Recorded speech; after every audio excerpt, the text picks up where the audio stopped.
Welcome to another Civ 6 guides, tips, and tricks video. This time we'll be looking at a new bug that has been introduced in the June 2019 update by Firaxis. And I like to give it the term the Great General Stacking Bug.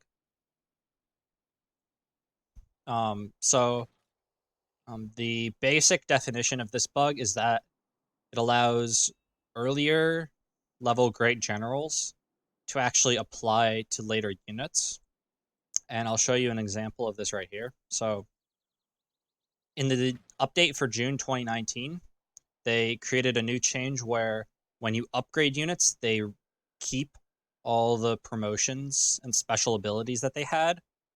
This was specifically so that you could have things like Giant's Causeway bonus, which gives +5 to a combat to your unit to remain on the unit after it upgraded. So it was like meant to be a little quality of life change, but the problem is that it actually applies on things like the Great General bonus. So if you look right here, you can. This is a new little UI interface right here where you can scroll over the unit and you can see the different buffs on it. So right now you can see that I have Timur right here. He's a general for medieval and Renaissance units, so he shouldn't affect either of these artillery. And then I have Anna Nzinga. This guy works on Renaissance Industrial, so he doesn't work on artillery either. This Scythian artillery cannot move and attack on the same turn, and then has a bonus based on the Better Balanced Game changes that gives it +10 against ranged. This artillery, however, if you look over here, it says it is +1 movement from Great General and +5 combat strength from Great General. This one has 3 movement. This one has 4 movement.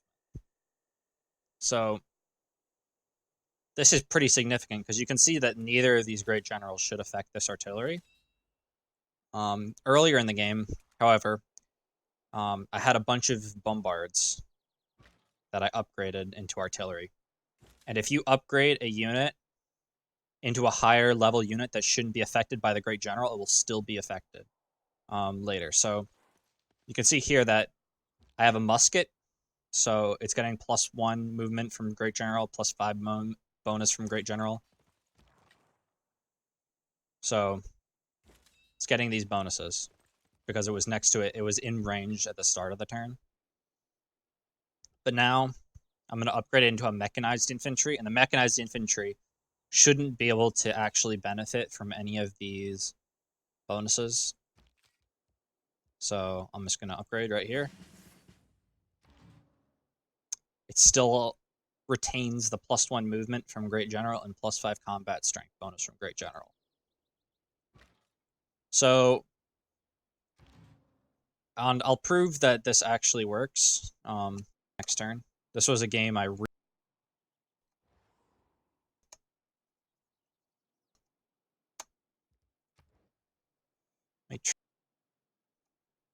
force end the turn. There we go. So now I'm going to attack a Brazilian city.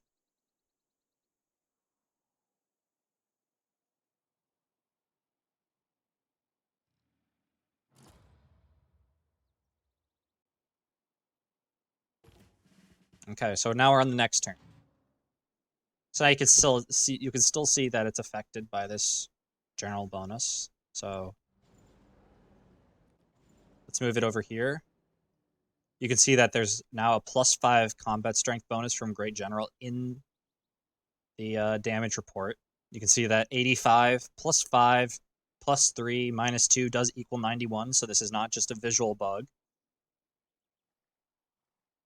So let's just declare war. There's going to be a little bit of lag since it's a team game when there's a war and there's a bunch of things declaring on each other.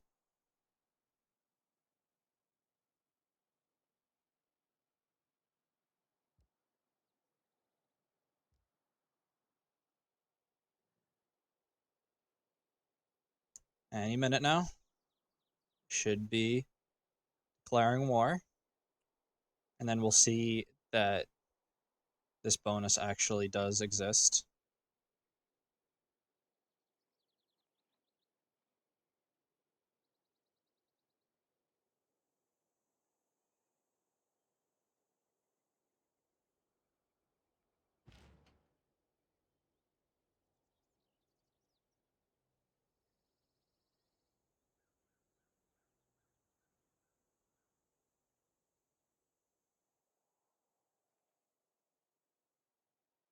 So while it's taking this time to attack,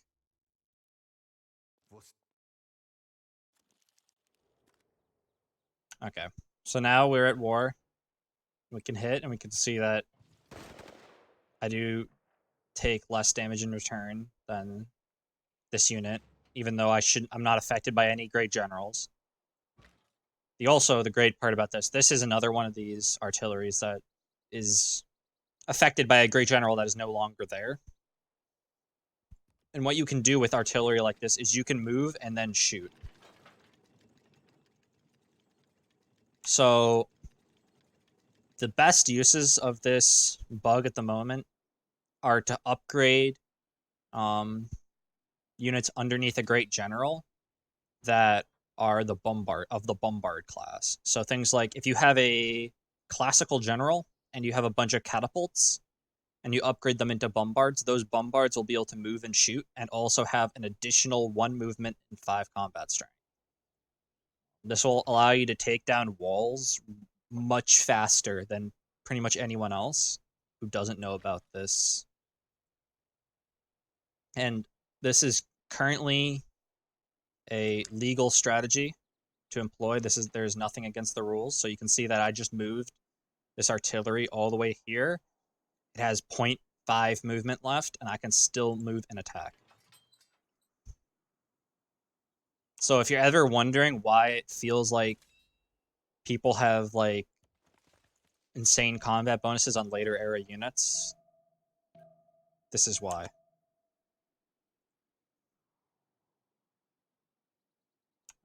It's also very useful on the other key importance to take into consideration is that this also works with oligarchy.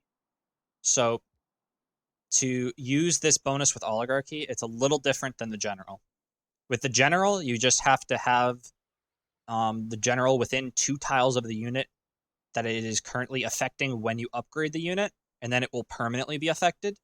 When you have oligarchy enabled as your government, so if we go into governments here and we view governments, if you have this government right here, oligarchy, as your main government, when you upgrade the unit while having oligarchy as your government, that unit will permanently gain the bonus of having +4 combat strength if it is a melee anti-cav unit or a naval melee class unit.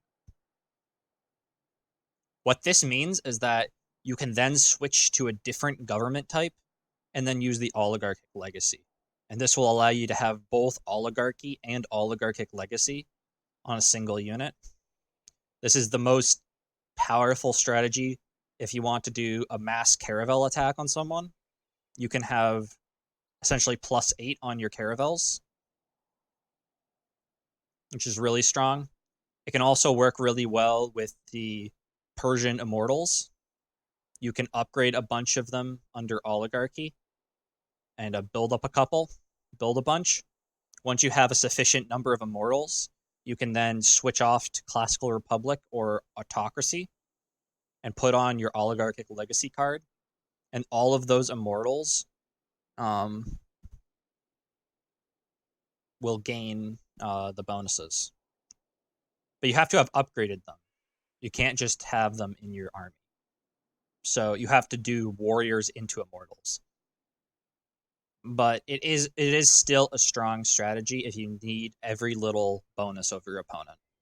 So I thought I'd just make this video to highlight this strategy, as it seems like it probably won't go away for the foreseeable future, and it's important that each player know all the available means to a win to them. So thank you for watching.